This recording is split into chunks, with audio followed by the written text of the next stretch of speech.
बिस्मिल्लाहिर्रहमानिर्रहीम। अस्सलाम अलैकुम बच्चो। आज च अस सबक परन हसन शाह खुहम, हकीम, प्रगन, चकदुर, मूरिख, तिब, इल्म नुजूम, तवारीख दान, पैमाइश। हकीम गो दाना इलाज करन वोल, प्रगन गो जिल, चकदुर गो कंस हुंद दुख हेन वोल, मूरिख गो तवारीख लेखन वोल, तिब गो इलाज, इल्म नुजूम गो तारकन हुंद इल्म, तवारीख दान गो तवारीख जानन वोल, पैमाइश गो मेनन कह चीज मेनन।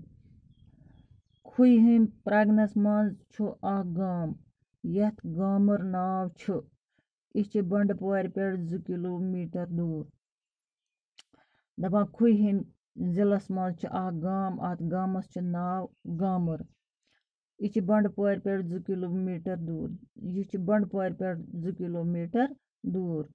अत पे वलरस पे ते नजर पेवान। दपान अम गाम मज पेवान वलरस कुन ते नजर, झील वलरस कुन। वारिया काल ब्रोह ओस अत अख रुत शख्सा बसान। दपान वारिया ब्रोट ओस अत बसान अख रुत शख्स, खुदाय सुन नेक अख। दपान सो ओस श्रीनगर पे आमुत। सो कत पे ओस आमुत और बसते श्रीनगर पे। रुत हकीम ओस, अख ओस हिकमत जाना हकीम ओस, शायर ते ओस, अरबी तो फारसी जबान ते ओस जाना। बे ओस यह जाना अरबी जबान ते फारसी जबान ते। लूकन ओस इस्लामिच तालीम दिवान। प्रथ सात ओस रच रच काम करान। लूकन ओस दिवान इस्लामिच तालीम। बे ओस प्रथ सात करान जान जान काम, नेक काम। नाव ओसुस हाफिज गुलाम रसूल शेवा। अमिस शख्सस क्या ओस नाव? हाफिज गुलाम रसूल शेवा।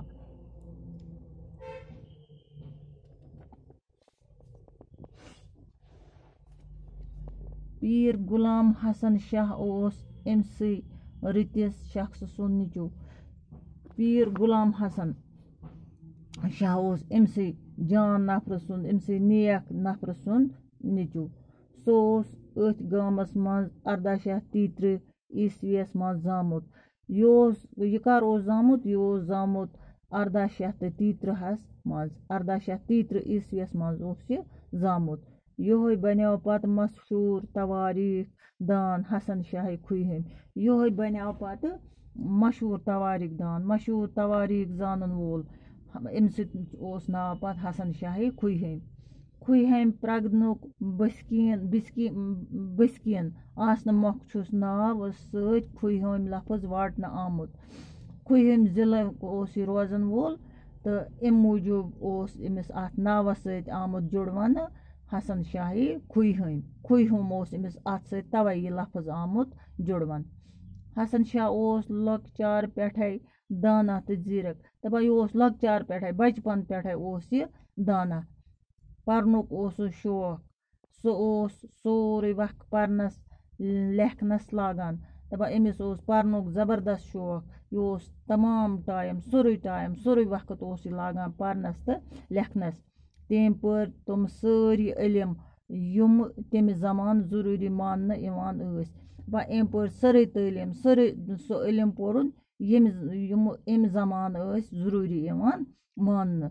दीनी तालीम परन, इल्म तिब पोरुन, इल्म नुजूम पोरुन, अरबी तो फारसी जबान हेचन।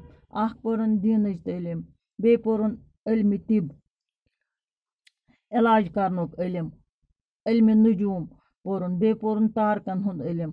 अरबी तो फारसी जबान हेचन, बे हेचन अरबी जबान ते फारसी जबान ते। बाकी वसलाम।